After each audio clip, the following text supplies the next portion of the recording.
Friends, आज मैं आपको पाठ 14 पढ़ाऊंगी। जल पुरुष राजेंद्र सिंह। सूखी धरती में पानी लौट आया। सिर्फ पानी ही नहीं, उसके साथ लौट आई नंगे पहाड़ पर हरियाली और जीवन में खुशहाली। बरसों से सूखी नदियां न सिर्फ सरस हो गईं, बल्कि मछलियां व अन्य छोटे छोटे जल जीवों की क्रीड़ा शुरू हो गई। सतत बरसात की सुखद उम्मीदों से अक्सर रीते कोरे आकाश तले सूख चुकी गर्म धरती में जगह जगह पानी का जमा होना, कुओं का फिर से चढ़ जाना और हरे भरे होते जा रहे खेतों में पानी फेंकती मशीनें देखकर सहसा यकीन करना मुश्किल हो जाता है कि क्या ये वही धरती है जो हर साल मौसम आते ही अकाल और सूखे की चपेट में आ जाती है। राजस्थान की धरती पर हुई ये जल क्रांति एक दो नहीं, करीब 15 सालों के बड़े संघर्ष और समाज की अथक मेहनत का नतीजा है। इस जल क्रांति को संभव बनाने में केंद्रीय भूमिका रही राजेंद्र सिंह की। इनके प्रयासों की सुखद और अनूठी मिसाल है। वे 5 नदियां जो 2 दशक पहले सूख गई थी, अब सदा नीरा हो गई हैं। पारंपरिक तरीके से जल प्रबंधन का अद्भुत उदाहरण पेश करती नदियों के कितने ही गांवों की तस्वीर बदल कर रख दी है। आखिरी रूपारेल, सरसा, भगाड़ी और जहाज वाली नदी में फिर से बहता पानी इन गांवों के लोगों के जुझारू चरित्र का अद्भुत प्रमाण है। अलवर जिले में अपनी मेहनत की से सूखी नदियों को फिर से पानीदार बनाने वाले गांव के मेहनतकश लोगों ने इन्हें अपनी संपत्ति मान लिया है।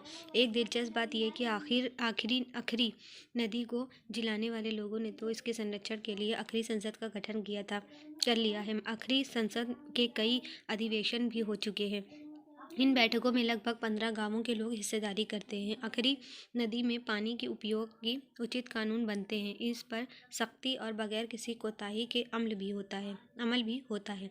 एक नियम के अनुसार यदि कोई बाहरी व्यक्ति मछली मारते पकड़ा गया तो उस पर 1100 रुपए तक का जुर्माना हो सकता है। इस नदी पर किसी सरकार का नहीं, आखिरी संसद का कानून चलता है। इस समय आखिरी संसद के 100 से ऊपर सदस्य हैं। जब आखिरी सहित अन्य नदियां सूख चुकी थी तो इन्हें पुनर्जीवित करने के लिए प्रशासन ने कोई ध्यान नहीं दिया था। पर जब लोगों की लगन और मेहनत से इनमें पानी बहने लगा तो स्थानीय प्रशासन ने इनमें नजरें टिका ली। एक ठेकेदार को आखिरी में मछली मारने का ठेका दे दिया गया। उस पर ठेकेदार अपने दल के साथ हमीरपुर गाँव पहुंचा तो गाँव वालों ने पूरी एकता से उसका विरोध किया। ठेकेदार को तब गाँव वालों ने अपनी संसद के बारे में बताया और साथ ही नियम भी बता दिए।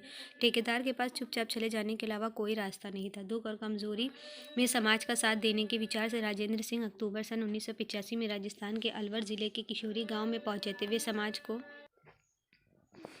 को शिक्षित करना चाहते थे। यहाँ आकर उनका शिक्षा के पूर्वाग्रहों का किला टूट गया। गांव के बुजुर्गों ने उन्हें एक बड़ी नेक सलाह थी, पढ़ाई से पहले पानी।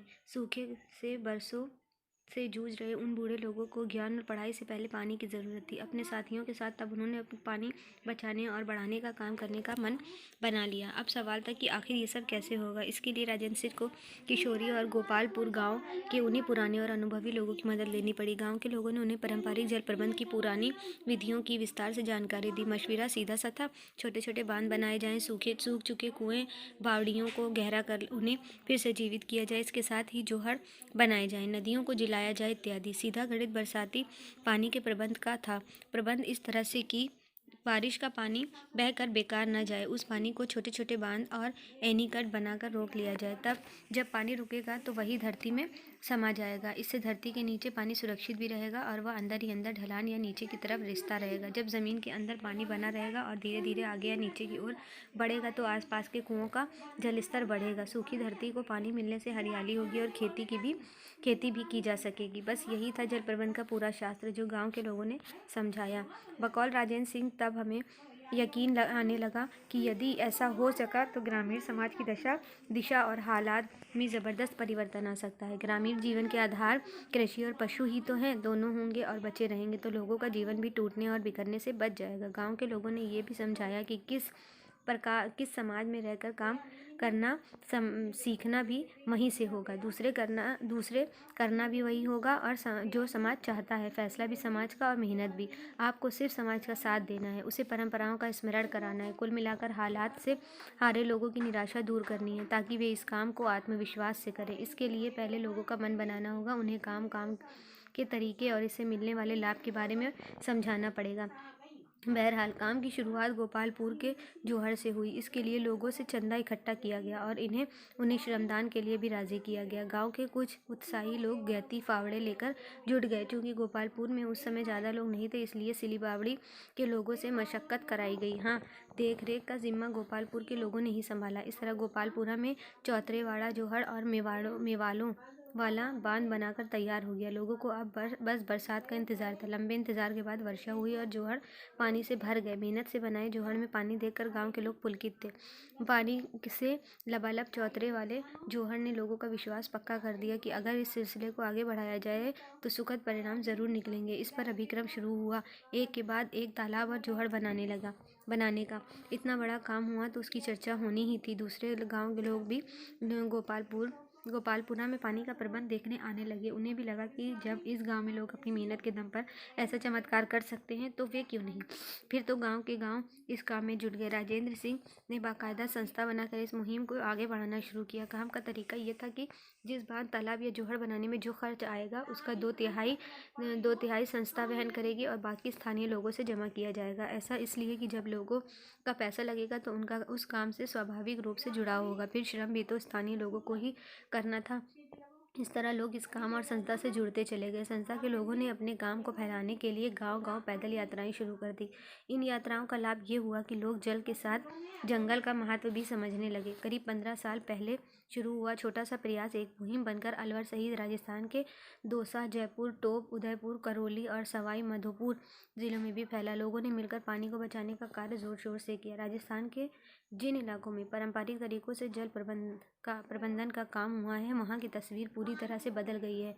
भूजल स्तर उठने से कुएं जी उठे हैं। डार्क जोन व्हाइट जोन में तब्दील हो गए हैं। हरियाली वापस आ गई है। धरती की उर्वरा शक्ति भी लौट आई है। फसल चक्र भी बदल गया है। अरावली की नंगी पहाड़ियों पर फिर से पेड़ पौधे उगने लगे हैं। वतन छोड़कर रोजी रोटी की तलाश में पलायन कर गए गांव के लोग वापस आने लगे हैं। वे अब अपने खेतों में भरपूर फसल पैदा कर रहे हैं। पलायन पर विराम लग चुका है। धूप और लू की गर्म लहरें झेलकर पानी के लिए रोज कोसों की यात्रा करने वाली महिलाओं के तो दिन ही फिर गए हैं। अब वे घर का काम निपटा कर घर परिवार की सोचने लगी हैं और बच्चे जो पहले कुछ भी नहीं करते थे पाठशाला जाने लगे हैं। बहरहाल जल संरक्षण का यह अद्भुत काम नीति निर्धारकों के लिए सबक है और शेष समाज के लिए सीख।